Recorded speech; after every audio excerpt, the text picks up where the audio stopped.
Hi, welcome to Bookmark. I'm your host, Don Noble. Today's guest is writer Craig Darch, longtime professor at Auburn University. Darch is the author of a biography of Mel Rosen, Auburn track coach, and now, in a real change of direction, he has published L'Chaim and Lamentations, a volume of stories about Jewish life in America and in Old Europe. I spoke with Craig Darch in Studio UA in the Digital Media Center on the campus of the University of Alabama.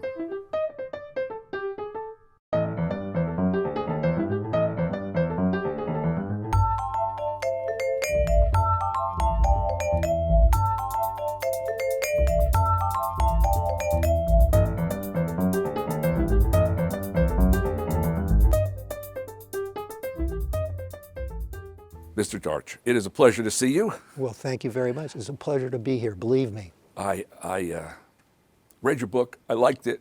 And I thought almost as I was reading it, I have to talk to this man. Well, this is not your typical Alabama author. This is this is somebody who's looking at things a little differently, and we have not known each other. Nope. But so I'm very curious. well, I understand now, you're. may I interrupt? Yep. I don't know. We've never met, but I've watched you over the years on your television show. Well, it doesn't hurt you. Anyway, you're a Midwesterner. And Yes. You were raised in Chicago? Raised in Chicago and then South Bend, Indiana, which kind of under the shadow of the Golden Dome, the Notre Dame football. Had my father worked for a television station, and every Saturday he'd come home with tickets to go to the game. None of us ever would go to the games. I must have missed some of the greatest football ever during those years. And my dad had ended up never going because he didn't want to go by himself. So when I think of South Bend, I think of Notre Dame and all the games I missed. Right. Oh, well. In terms of, I mean, those are the places where you were raised and lived. You went to school in a couple of different places, Mm-hmm. not Notre Dame, not the University of Chicago. Yeah. Where did you go to school? Well, for a short period of Franklin College, then I transferred to the University of Wisconsin-Madison, which was all the time with all the anti-war demonstrations and the bombings of the Army Research Building. It was a sad time in Madison in those years. And then from there, I went to work in the public schools for 7 years, and then in the area of disabilities, working with kids with various disabilities. And that's what I teach at the university, at Auburn University. After that, my goal was always to get a doctorate in special ed at that time, and I ended up at the University of Oregon. It was a wonderful place to go to school. It was one of the best areas to study for disabilities. Oh, I'm sure. Well, Madison is so pleasant, and the University of Oregon is so pleasant. Yeah. You pick some nice spots to be. Yeah. In fact, at Wisconsin, the big event in my life wasn't so much school. It's where I met my wife, sitting in front of at the fountain in front of the library at the University of Wisconsin. We met one night, and we've been together ever since, 40, 50 years. Neither one of you weathermen, just regular students. Many of us who are not Alabamians, who are not even Southerners, for one reason or another, usually the job, come to Auburn in your case, Alabama in my case, and it's always in our heads that this will be brief, transient, and now you've been at Auburn 37 years? 37 years, yeah. I hope it's another 37, but that would make me about 180. Probably isn't going to happen. But I'll tell you, one reason we ended up staying in Auburn was it's a phenomenal place, Alabama. You see some of the best and some of the worst. If you're working in the schools, it's a great opportunity to improve school systems. It's been a great place for my wife, who spent years working with the Alabama Department of Public Health, and with the rich civil rights background and the rich Jewish culture that's still in the South, fading away in some areas, but still there. It's been an incredible journey, really has. Is there I mean, I would be stunned if you had not been asked this many times. What's it like to be a Jew in Auburn? Well, it's great. Once in a while, something will happen, and you realize, hey, there's still anti-Semitism. around. But hey, being Jewish has never been a hindrance one bit. When we first moved here, people would come up to me and say, would you like to join our church, my Sure. wife and I? And then when I'd say, well, and at first I didn't like it, but then I thought, you know what? It's not an insult. It's incredible. People like you enough to try to have you be involved with their lives, their religion. Yeah. So I took a very positive approach to it, and it kind of made me feel good when people would ask that. It's the greatest compliment ever. They're asking you to join their church family. Absolutely. Yeah. But it takes some maturity to come to that point, because being a Jewish person, it's easy to kind of have a chip on your shoulder. It really is, in my opinion.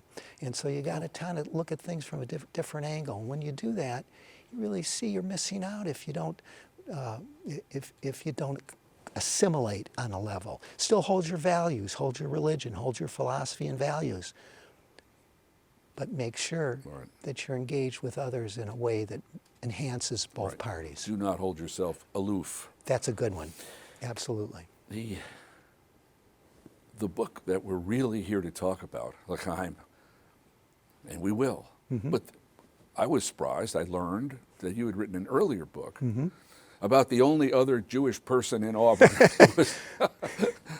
A track coach named Mel Rosen. Yeah, the first Jewish head Olympic coach in history. Mel was a wonderful man. When I first decided to write the book, how I got to write the book, I was jogging one morning. In fact, you made reference to it a little while ago. One morning, real early, 3-4 o'clock in the morning, and there was a big bus parked in front of the basketball coliseum, and the bus was lit up, and I'm half a mile from there, and it was kind of glowing in the dark, and so I decided to run by there and see what the deal was. So I walked by the bus. There's nobody in the bus except Mel Rosen, a guy that had retired, 20 years before, but he was still engaged with the track, sitting there by himself, waiting for the others to come. And I thought to myself, what an incredible thing. This guy, 80 years old, 70, 80 years old, still so engaged with people, so wanting to make contributions, that he's outshining these kids that are 20, 21, 22 in terms of wanting to stay in the game. And that instant, and I'm being absolutely honest, I said, I've got to write about this guy. Right. And contacted him, and it went well, and he was such a gracious person. The way he made it in Auburn, he assimilated. Didn't give up values, didn't give up his religion, but he knew how to interact with people. He knew he was a great communicator, as most coaches are. So it was a privilege to spend time with him. I learned immensely. My wife and I got to be friends with him. His wife was trickier. She, another Jew from New York. They were from Brooklyn. From Brooklyn. Yeah. And she had an edge to her. And I don't mean that in a negative way. They were a perfect blend. Mel was laid back, didn't want to be greedy, leave the next thing to the other guy. Was always thinking about other people. Where she had that edge, that kind of New York edge. They were it was a match made in heaven. It really was. Or Brooklyn. That I talk to a lot of writers, of course. I've been doing it for ages. And one of the things that pops up from time to time, people have a facility with language. People have the patience and the endurance to sit down and write 300 pages. But something that pops up with writers more often than you'd guess maybe is the moment that a writer perceives that is the right subject. And that was what was most interesting to me about your Mel Rosen story, is it 99 other people, not that 99 other people would be jogging at 4 o'clock in the morning, God forbid, but 99 other people might have bumped into Mel Rosen or seen him in the bus, or actually for some reason been there at that moment, but not seen it but not had it trigger the thing that it triggered in you. Yeah. And you said, oh, this is unusual. This should be looked at. This should be written about. Yeah, that's a great point. And it was a blend of intensity, but yet leave some for the other guy. And there are a few people like that that can go through life and try to experience as many things, but never at the expense of others. And that's what I always got, what I got the notion of talking to his athletes. Yeah. Coaches are often, well, they're coaching athletes to win, so that the absolute competitive edge can dominate. Well, anyway, there's the Rosen book. But now we have a collection of stories. Jewish life in America and a couple in Poland. Those were fun to write, by the way, the Poland stories, because I learned a lot. I'll bet. Yeah. Not Chicago, not South Bend. No.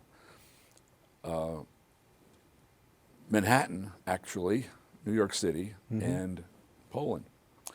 How long have you been doing these stories? Is this a question of the last couple years or the last 20 years? A lifetime. It really was a lifetime. Thinking about it. Someone said, how long did it take you? This is a cliche. How long did it take you to write the book? My response was 71 years. In effect, I wasn't being cute. That's what happened. That story, the two. Yes. I read that, of course. You were right to put that story first in the book. I'm Yeah. sure. I think it is the strongest story. Emotionally, it touched me. Yeah, that's what most people say. But Most it wasn't written. the first story written. The first story written was Miss Bargman, which ends up the last story Right. in the collection because it ends on L'Chaim. And I wanted the know. book to start with L'Chaim and ends with L'Chaim. It's perfect, Yeah. of course. Well, people who put together short story collections, as generally speaking, the rule is best story goes first, the second best story goes last, and the third best story goes in the middle. Well, that's kind of what That worked is- out, I think. that is yeah, how it- yeah. that is but how not it- consciously. Well, I maybe wasn't thinking but about maybe that. Randall was more conscious about it, There you go. perhaps, than Yeah. you were. But that story, these two old ladies, and the first thing that struck me is these are Jews without money.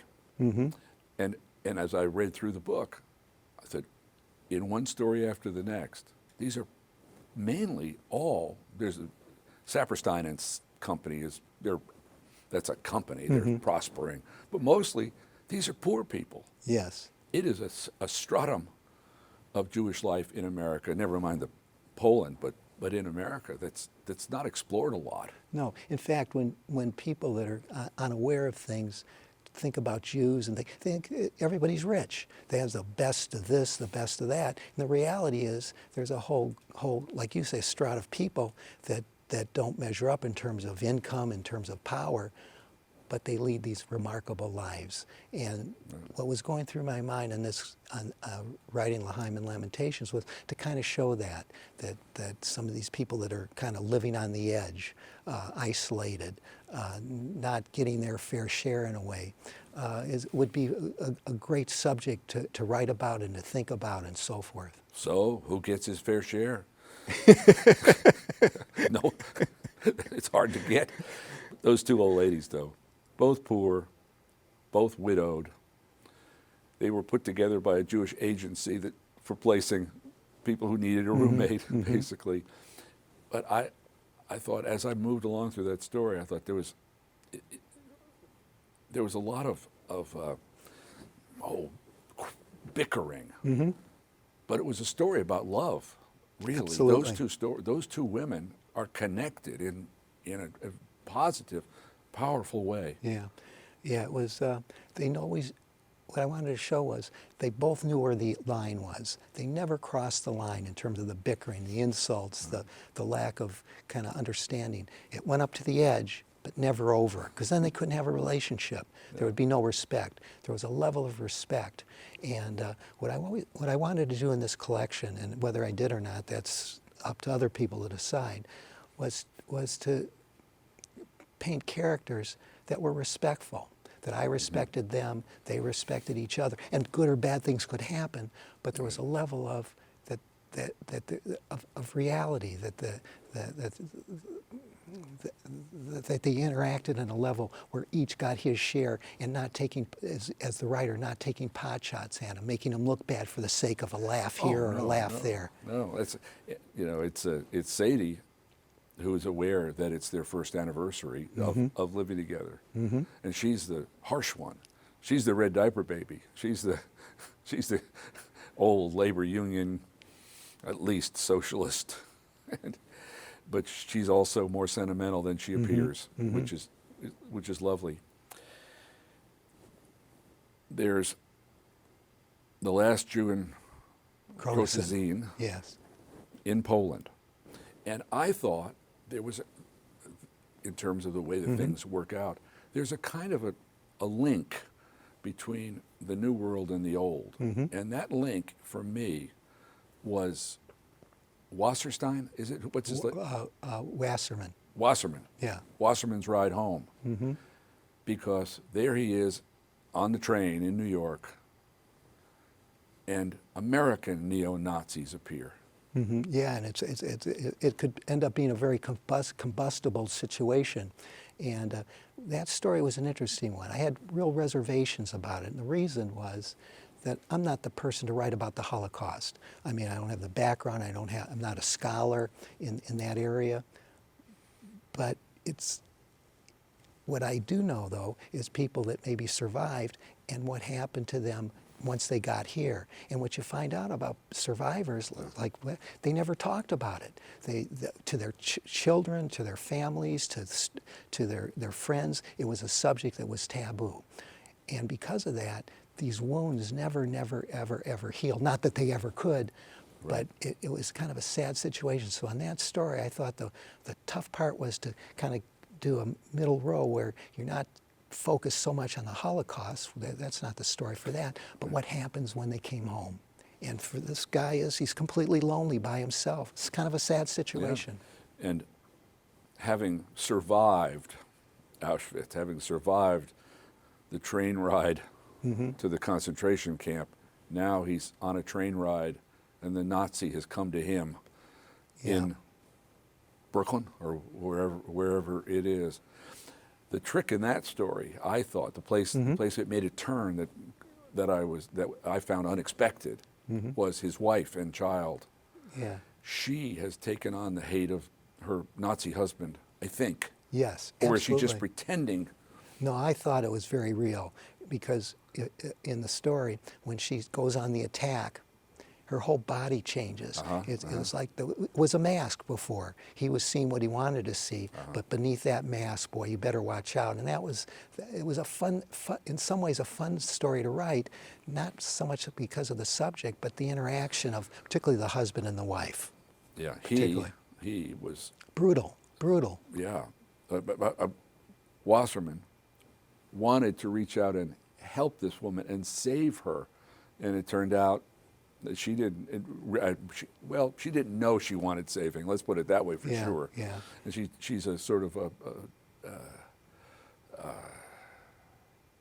Nazi auxiliary.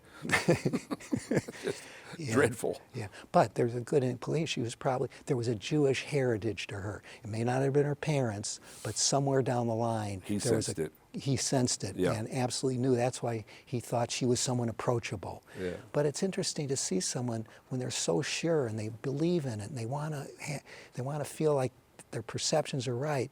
When you find out not, you can see that the protective clothing goes back on and the guy's impenetrable again. Yeah.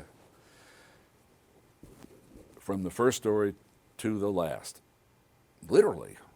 I mean, in the first story and in the last and in almost everything in between, there's food.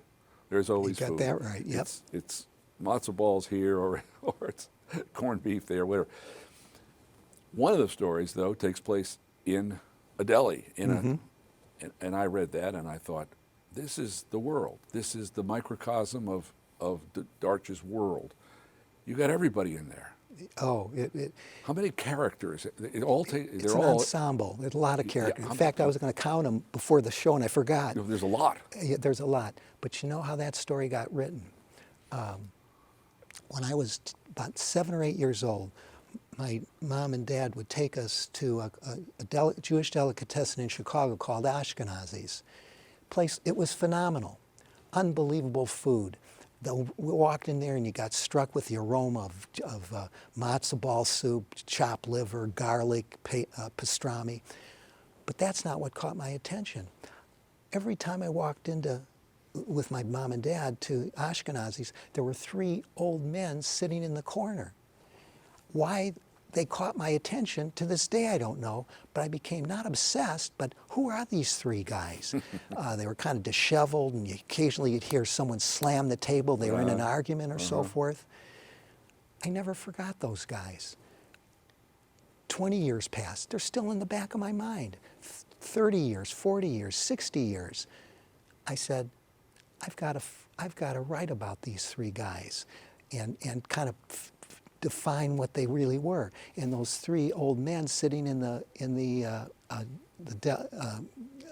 Schwartzman's Delicatessen was kind of my imagination on what those 3 guys were. And it was the most fun ever to write that component of the story. Most fun. Is the old lady in there? Is there a metaphysical component to the old lady? Is she an angel of some sort? She's a golem. You have it absolutely correct. Most people wouldn't pick that up, and you don't need to know that in terms of understanding the story. But she's a golem, and as you know, a golem is a mythical figure that was developed in the centuries ago. That with a fable that out of the mud and great thing, the superhuman being comes there and protects Jews from harm. But there's always an edge to the golem because it can attack his, quote, owners and so forth.